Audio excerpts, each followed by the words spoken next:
দুজন মানুষ পৃথিবীতে একসাথে বছরের পর বছর একই ছাদের নিচে থাকার জন্য সবচেয়ে বেশি প্রয়োজন পারস্পরিক সম্মান। এই সম্মান শব্দটা বয়সে যে বড় তার জন্যই প্রাপ্য নয়।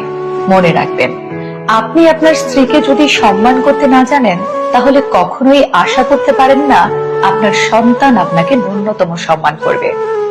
যেই মানুষটা বছরের পর বছর নিজের ক্যারিয়ার বিসর্জন করে আপনার সংসার করে যাচ্ছে, সে নিজের জন্য নয়, আপনার জন্য জীবনের গতিপথ পরিবর্তন করেছে।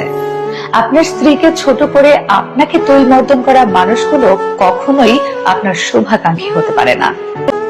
মনে রাখবেন, আপনি আর আপনার স্ত্রী এই দুইজন ঠিক তো দুনিয়া ঠিক। সংসারের শুরু থেকে শেষ দিন অবধি চোখ এবং কান পরস্পরের প্রতি স্থির রাখুন। দেখবেন, হাজার হাজার সমস্যার ভিড়েও আপনারাই সত্যিকারের সুখী দম্পতি।